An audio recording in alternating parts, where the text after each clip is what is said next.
It is week 14 of the fantasy football season, which means we are 1 week away from the NFL fantasy football playoffs.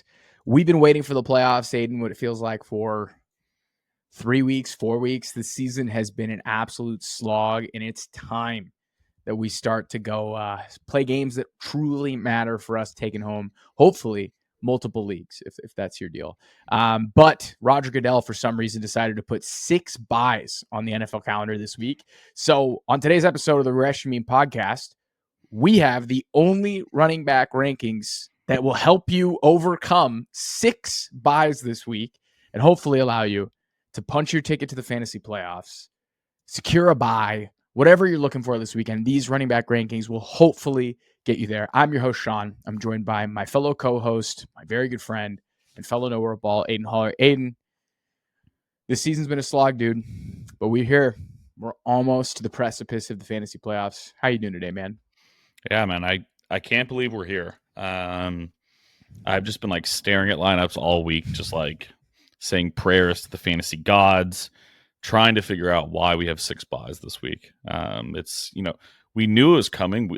We spotted it before the year started. We're like, oh boy, Ravens, Texans, Gold, these are all teams, maybe throw out the Patriots. But you've still got Drake May, who's really come on. Like Mondre, there's multiple fantasy studs on all of these teams that are not playing this week. So it's going to be a grind, man. I'm looking forward to it. We've got a great one tonight to kick us off. So Packers, Lions. We're going to get some big numbers tonight, I would assume, whether it be ARSB. We've got some good quarterbacks and stuff. So I'm excited, but how you doing? Dude, I'm good, man. I can't complain, man. We get to compete one last week of the regular season. It's a privilege. No, dude, I'm burnt out, man. I'm burning the candles at both ends. We got full-time jobs. It feels like I'm getting up at 6:30 in the morning every day to grind that and then create the rankings for the mean team. It's a ton of work, but man, it's totally worth it considering that hopefully people that have been following along, they've learned a thing or two. They've gotten some key wins, and they're close. They're close. Hopefully we got bye week teams watching the Rachaad podcast. That's what we're aiming for on this channel. But I'm stoked. Today we've got running backs. We have, what do we got, Aiden? We got 46 of them. 46 running backs with 6 teams on a bye. I am a sick puppy for doing this, but you got to do it, man. They need the options. They need to know the plays. My rankings are pretty straightforward. I've got we got 6 tiers here, Aiden, or 5? I think I got 6 here. Okay, we got 6 tiers, 1, 2, 46 running backs. And really, 6. The big thing that I am trying to help you all out with is try and give you an understanding of which guys are in the best possible matchups this weekend. And the way that I do that is I take a look at the implied team total rank for the team. So what does Vegas think this player's offense is going to do? I take a look at Fantasy Pros expert consensus rankings, give you an understanding of what 82 experts in the industry think this player is and where they're going to rank them. I take a look at their past month production and I compare it with their past month usage to give you an idea of how efficient this player is. And then we take a look at their matchup. How susceptible to fantasy points is the defense they're playing against at the running back position? From there, I give you an RTM score, which is basically a composite score that gives you an idea of which the best plays are and the worst plays are based off of that information. And I give you a projection. I feel a little bit okay about the running back projection. We're trying to tweak it. The receiver projection I feel a lot better with, but bear with us. The projection system is relatively new for our channel. Before we dive into the rankings, though, Aiden, I'm sure this is the first time somebody's clicked on our thumbnail, decided to give us a chance. What should the people at home be expecting if they're watching the rankings today? First of all, welcome to the show. What a week to find us. Yeah, we are right on the verge of fantasy playoffs, and you are putting your trust in just 2 lads here, 2 hatted lads. So great to have you here. But all we ask is just hang around, enjoy the show. We keep it pretty light. Shaun went over how he scores this, kind of what the deal is with our rankings. So we're going to share our screen throughout the show.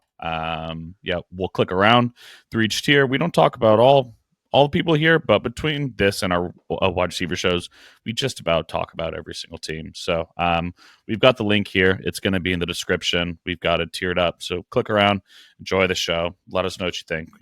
Like, comment, subscribe, whatever it may be, this channel is fueled by the Mean Team. So your guys' feedback and your guys' support is why we do it. So hopefully we help you guys punch up tickets this week, but happy to have you. All right, let's start things off here with the first tier of running backs 1 through 7. And for context, we are recording this Thursday at 4:47 Pacific Standard Time. Thursday Night Football has not kicked off yet, but this will be in your feed Friday morning for running backs. And when we do receivers, it'll be Saturday. So just context here.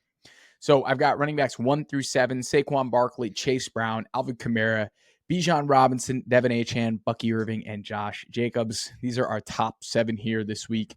Saquon is the best back in fantasy, and he's got the best matchup to opposing running backs. Carolina hemorrhages points to the running back position.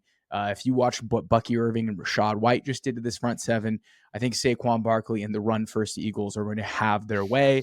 If you have Saquon and you're in a must-win matchup, you got to feel good about your chances this week.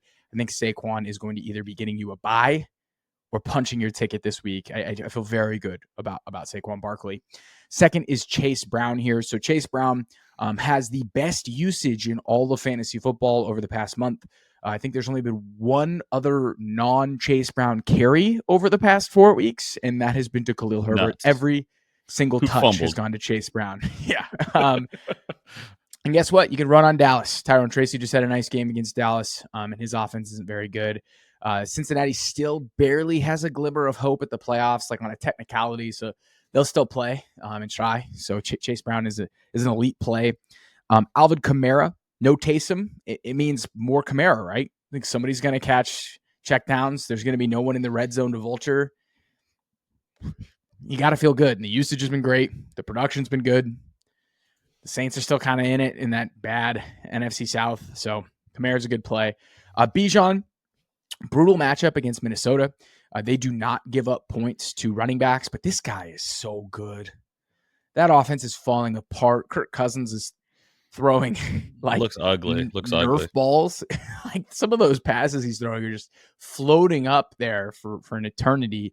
Bijan's out here with loaded boxes, just punishing people. I mean, Bijan's growth and maturity in his second year in the NFL is astounding. He is everything we thought he'd be.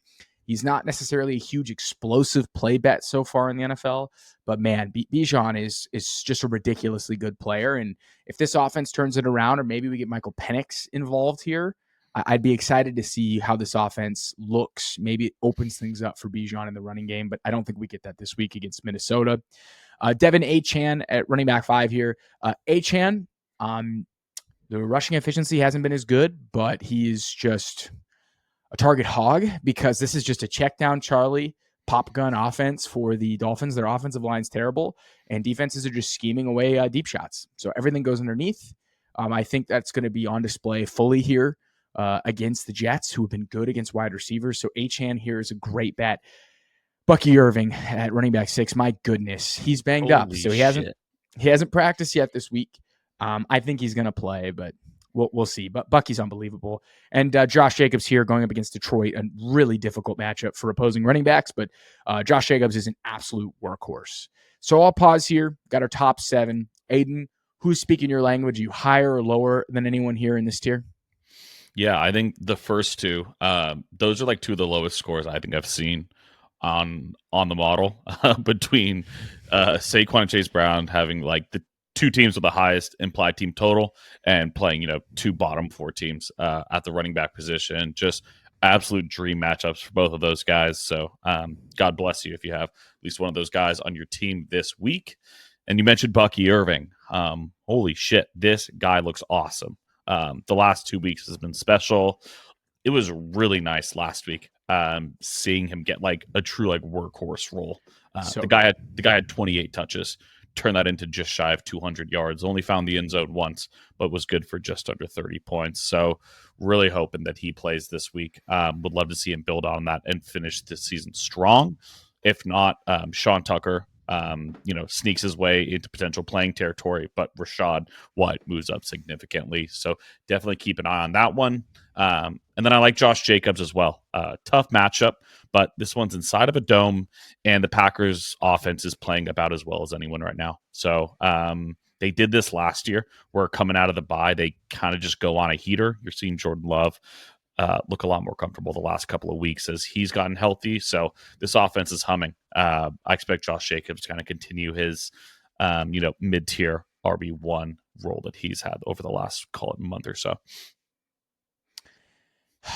Josh Jacobs has been damn good, dude. I mean, the touchdowns have finally started coming, which is like early in the season. If you've been along with us, like we were preaching, like the touches are there, but we got to get this guy in the end zone. He's got 5 over his last 3 weeks, so they are like inside the 5. He's becoming borderline automatic right now in terms of getting at least 1 touch during those sticks.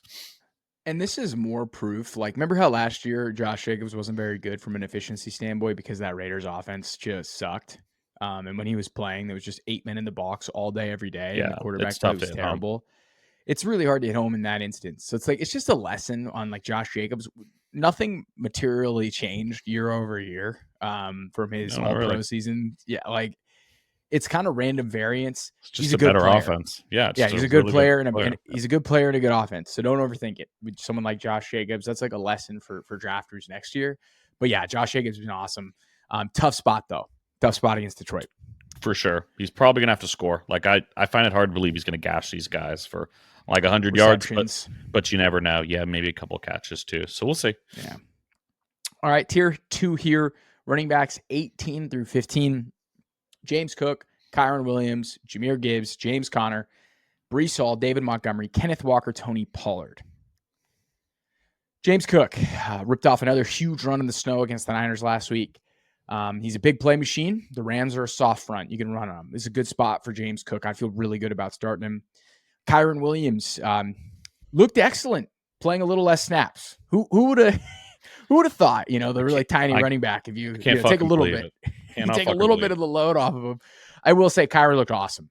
That was like the best he's looked in my opinion. I'm just looking this year in terms of his efficiency. Like that was the best he's looked this year. He had the games earlier where he had a couple catches and had like some more fluff points, but like he looked awesome as a rusher this week. Like keep him around that 70% snap threshold. Like he's still the alpha there, but he doesn't need to play 90-95% of the snaps. And like we've all kind of been calling for this. So yeah, really impressive week for Kyren.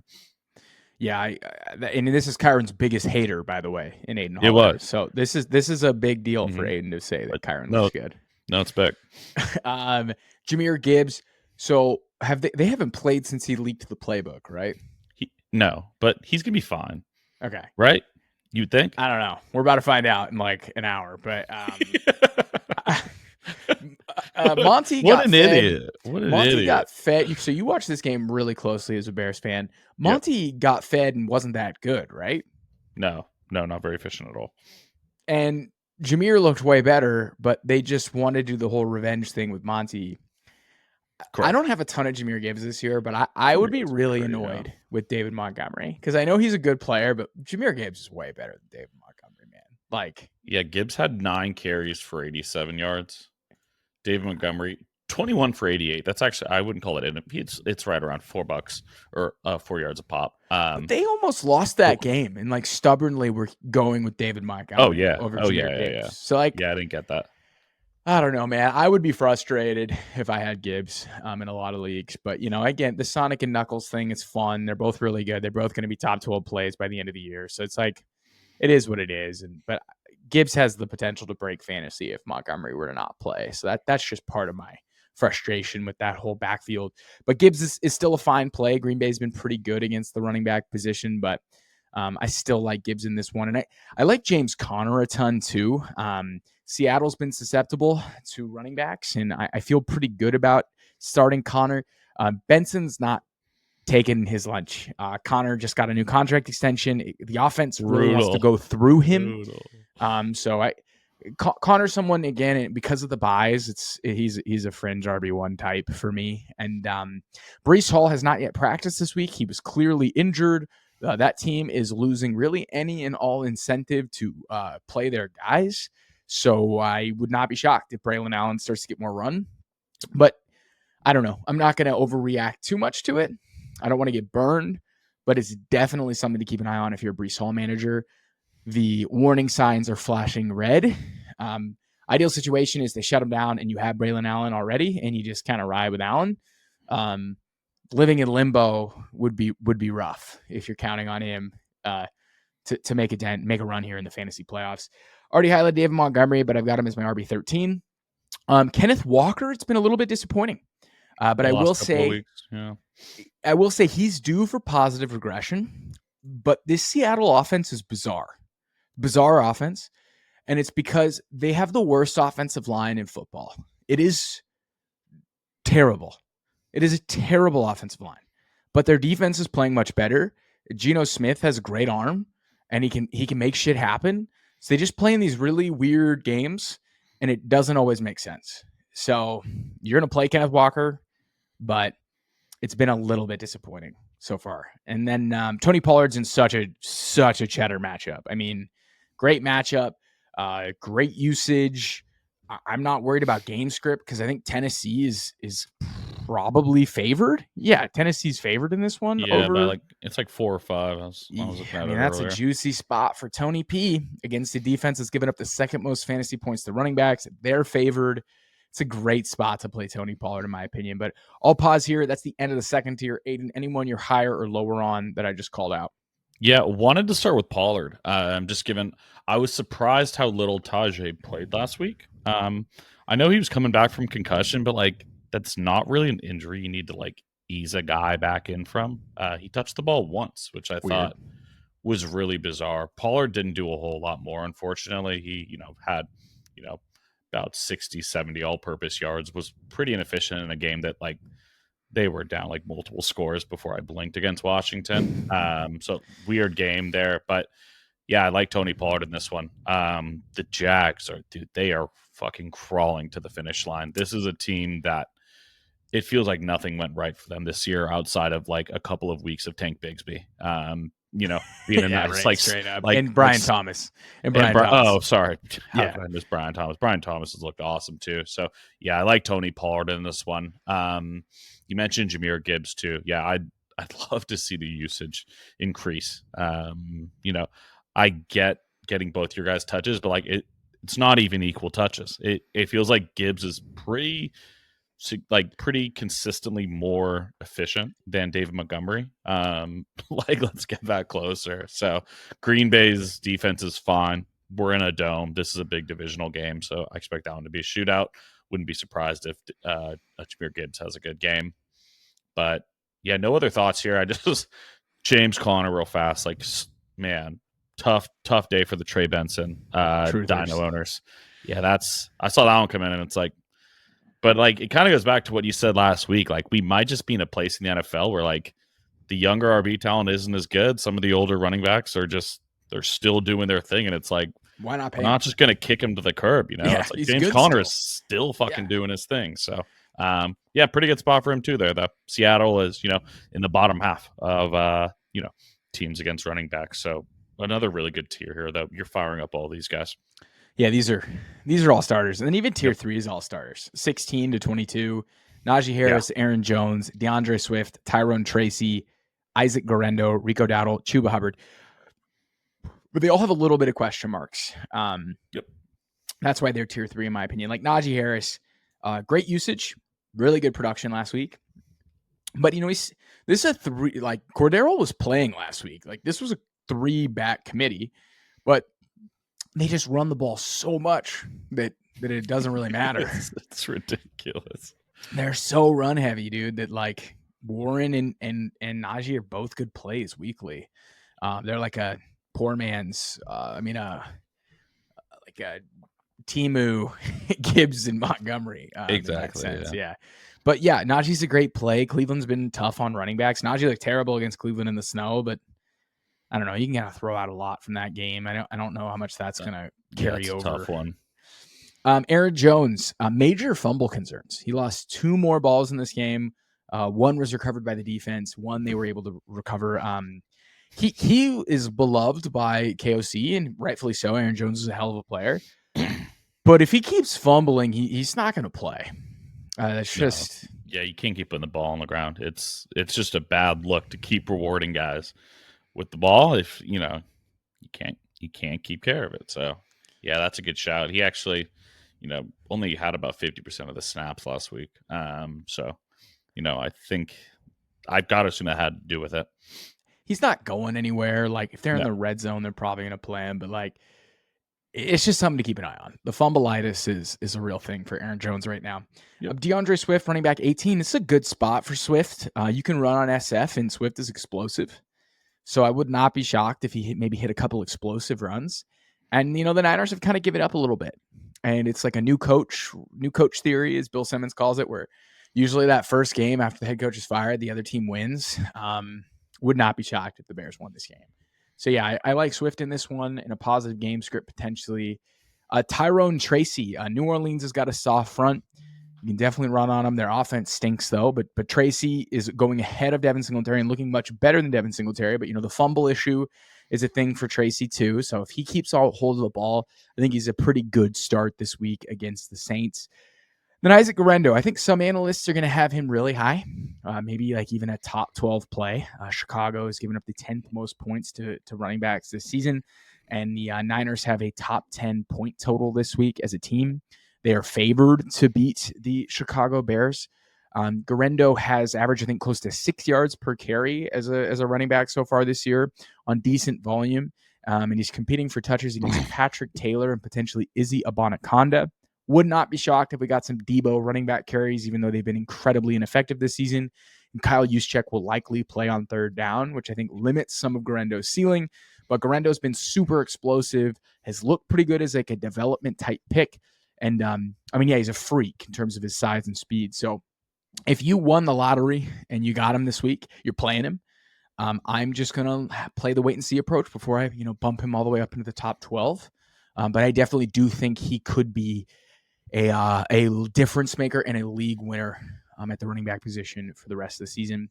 The last two running backs in tier 3, Rico Dowdle, Chuba Hubbard. Rico Dowdle is playing in a shootout environment against a decently good defensive front against running backs. And then Chuba's in a brutal matchup against Philadelphia, who does not give up points to running backs. And John Brooks is lurking. So, Aidan, I'll pause. Tier 3. What are your thoughts? What do you think? Yeah. 3 guys I think on starting with Swift. He hasn't practiced yet this week, so keep an eye on that one. Neither is Roschon Johnson. He's concussed, right? Yeah, Roschon is he's a day away from being out. He's running out of days pretty quickly given it's Thursday and hasn't practiced yet. So keep an eye on Swift, keep an eye on Roschon. Keep an eye on Travis Homer. No way. Because if both of those guys can't go, someone's got to tote the rock. It's just going to be 50 pass attempts. But I think Swift goes. It's a quadricep injury, I think. But he's been nursing that, right? He could be in for a monster role, though. If Roschon doesn't play and it's just Homer as the other running back, we could see 80% of the running back touches. So more Caleb Williams rushes, too. I think Caleb will have a big day. More Caleb running, too. Yeah, so I think that's a good shout. Yeah, SF's giving it up on the run, but pretty stout through the air. So that's a good one to call out. The other running back there, I think Guerendo's a great play. I wouldn't get over your skis and put him top 12, like you had mentioned too, like some people want to do, but really strong play. Chicago has been pretty bad on the ground, especially since they lost Billings a couple of weeks ago. The defense as a whole has kind of taken a step back. So I like him this week. I see the Niners trying to, kind of establish the run and get back to their identity this week, even with CMC out. And then Dowdle, that was awesome last week. Finally committing to him, and he went absolutely nuts. Had 25 touches, which is, by far his season. Not by far. He had close to that back in, looks like, against Pittsburgh, but really impressive as the lead back there. I think this was another guy that we were hoping got some expanded run in that offense and kind of paid off. So Cincinnati's fine, but that defense in general, they give up a ton of points. So we'll see if Dowdle can kind of pick up where he left off last week. Yeah, all in all, Dowdle's had a good season for where you drafted him. Oh, totally. He's not been Chase Brown good, but he's been good. So you'll live with that. That offense is just limping. It's kind of been limping all year. So whereas the Bengals are scoring 30 a game and losing, which is, and we all know what year Chase Brown's into. So year 2. Say the word. We have some year. I've turned him into a year 2 truther. So yeah, he has a lot of Chase Brown. I'm playing him all over. I've played him in multiple leagues over the past 3 weeks. I've got him everywhere. It's just Chase Brown galore. So I just can't escape him. So yeah, he's got a lot of Chase Brown. Year 2, baby. All right, tier 4 here. I've got running backs 23 through 29, actually. Rachaad White, Jaylen Warren, Nick Chubb, Pacheco, Kareem Hunt, Gus Edwards, Travis Etienne. Your like lead backs in a committee or like PPR backs in a good committee kind of range. Yep. Rachaad White is an RB2 basically, even with Bucky. He's been pretty good. Still good. Yeah, still good. He's probably playing the role that he should be playing in an NFL offense. And this offense has done, the running backs have done super well since Godwin got hurt. So it's been a good roll out for them. Like, Rachaad White and Bucky Irving are two of their best pass catchers, right? They're just going to make plays happen out of the backfield. So it makes sense why they've got him. Yep.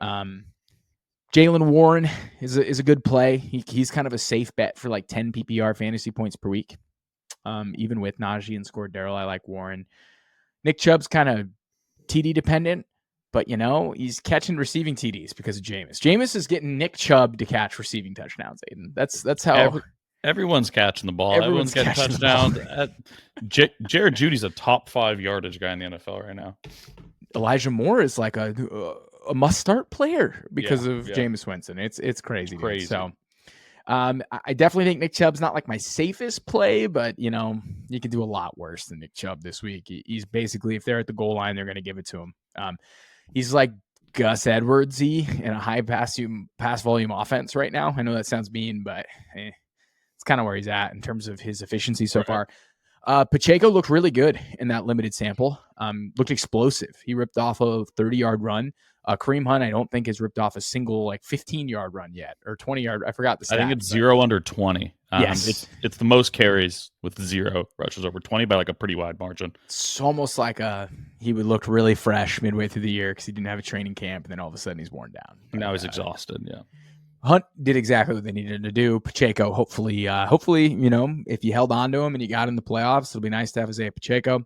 Yep. Gus Edwards is going to be the lead back. Did not look good. Limited upside, but if they get down to the goal line, it's going to be his ball. So if they're down and passing, Kamani Vidal is going to play. But Gus Edwards is going to be the lead back in an offense that's just bizarre. It is bizarre. It's bizarre. But like it kind of works. It works. Tough game though against Kansas City, man. That defense, I didn't expect that from Kansas City this year. Their defense is carrying them. Their defense is carrying them. Their defense got destroyed by Aiden O'Connell. So what's going on with? Oh, you're saying Kansas City? You're saying San Diego's got the defense or Kansas City? No, Kansas City. But no. But they're falling apart now, dude. I can't get me started on Kansas City. Patrick Mahomes ruined my season, destroying Rashee Rice's knee. I don't want to talk about it. Travis Etienne came back and was the lead back, but he's a lead back in a Mac Jones offense. So, have fun with that. Tier 4. Any thoughts before we jump to tier 5? Yeah, just 2 quick hitters there. You mentioned Etienne. We kind of talked about it last week. We didn't know what to expect, but Travis Etienne did lead that backfield and looked better than Tank Bigsby. But how valuable are either one of those with Mac Jones? Like you mentioned, it's luckily Etienne has the passing role, so like this is by far the one that I'd prioritize personally in terms of. If I had them both, like you got to play Etienne over Bigsby, but you're kind of clenching having to play either. And then you already hit on Pacheco too. I was impressed. Played almost 40% of the snaps first game back from the leg injury. I was kind of anticipating closer to 20. So I think we could potentially see as soon as this week where he's taken like half of those touches in the backfield. The reason I'm in, but fuck man, 40% game 1 is that was more ambitious than I expected. So, this is an interesting tier. It's we're kind of in the timeshares, but there's still guys you're starting here. There's absolutely still guys you're starting here. Whereas the next tier, man, you've got McCormick. This is crazy. You gotta. Yeah, we'll get to the next tier. The next tier 5. Tiers. I could have done it as 1 tier, but I broke it up into 2 because I think it's there fair. are guys in here. Yeah. Tier. I've got tier 5 here, 30 to 36. I've got all 3 Raiders running backs, Abdullah, Madison, Sincere, McCormick. Then I've got Zach Charbonnet, Tank Bigsby, Tyjae Spears, and John Brooks. So the Raiders guys, I don't know if Madison's going to play. He's limited back-to-back practices. He was limited all last week and didn't play.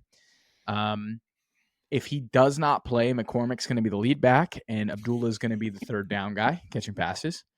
Honestly, Tampa is not that good of a defense, and I don't hate any of these guys. All things considered, if you told me Amir Abdullah outscored Kareem Hunt or Nick Chubb this week, I would not be shocked. So it all kind of depends on Madison, though, because it's going to be very murky if Madison plays, because we're going to have no idea how they distribute the snaps. You can't really play any of them if Madison plays. I think maybe you can play Madison. McCormick. I think you can play McCormick. Cormick looked good, dude. Kansas City has a really good front seven. Yeah, we actually did. Cormick looked good, so I think you actually can play him. Abdullah's returning punts. Like, he's just kind of making shit happen a little bit. Like, I don't know. Like, Abdullah in PPR is interesting, all things considered. Zach Charbonnet got a goal line carry at the end of last game, scored a touchdown. Tank Bigsby barely played. And he's the RB2 in a Mac Jones offense, but he looked really good at the beginning of the year, and I'm not discounting that. Tyjae Spears barely played in his return from concussion, and John Brooks only got 12 snaps, but he touched the ball 7 times on his 12 snaps, I think. He had 3 receptions and like 4 carries. Looked really good. He's going to do absolutely nothing for you for the rest of the season. He was a completely wasted draft pick. It was just ass. But he looked kind of good in his limited run. And if Chuba Hubbard were to get hurt or something, John Brooks would be a super fascinating play in the stretch run. I'll pause here, tier 5, before we get it to tier 6. What are your thoughts on these guys?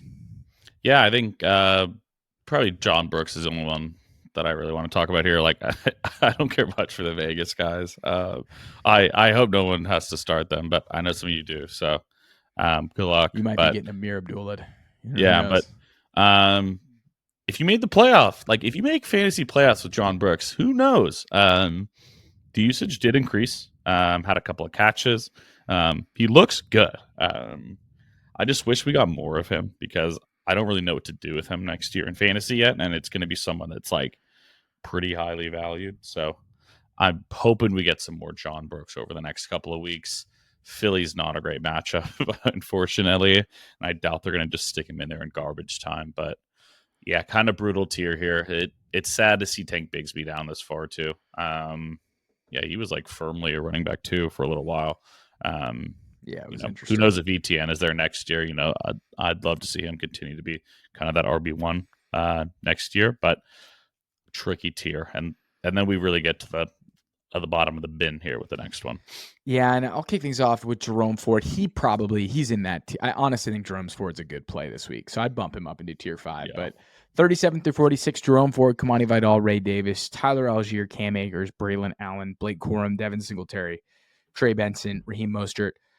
Interesting ones here are Braylon Allen lurking with Breece injured, Cam Akers lurking with Jones's fumbleitis, and Ray Davis. If anything were to happen to James Cook, Ray Davis would win you a league immediately. I genuinely think he's the good, best man. I think he's the best handcuff in fantasy. So, I mean, Blake Corum, I guess, is an interesting handcuff too. He's looked good in limited run. But these are all just your kind of like rookie start throw handcuffs. If they're out on waivers, go pick them up. Like, you're an injury away from having a super team if one of these guys steps up and is good. So, any thoughts on this tier before we get out of here? Yeah, I think that's kind of the best way to put all these guys. I will say Ray Davis, though. He's like approaching standalone value. He had 11 carries, a reception, and a touchdown last week. So could have been game script. They kind of just ran the ball at will. And especially he got some touches late as well. But yeah, Ray Davis has shown that, he clearly belongs in the NFL. So pretty murky tier, Yeah, these are all guys you're kind of hoping get slotted in as RB1 if the guy ahead of them goes down. But that's it, man. 46 running backs, 6 tiers. Please win your matchup. We want you in the playoffs. We want you getting buys. It's all about the main team, man. It's not about us. It's about you guys. Aidan, who's your most excited player to watch this week? Yeah, from the most excited, huh? Who do I want to watch this week? I am excited to watch. I'm kind of excited for Dowdle again. Wow. I was pretty impressed with him last week. I could have gone higher, but no, Rico Dowdle looked really good. And this is a Cincinnati defense that is giving it up to everyone. So don't be surprised if Rico Dowdle gives you another 15, 20 points this week. For me, it's Bucky. There it is. I hope he Bucky, plays. baby. Hope he plays. I hope he plays too. I think he's all right, gonna. Aiden. Appreciate you, man. Thank you, everybody, for tuning in. Stay tuned for wide receivers in your feed. Until next time.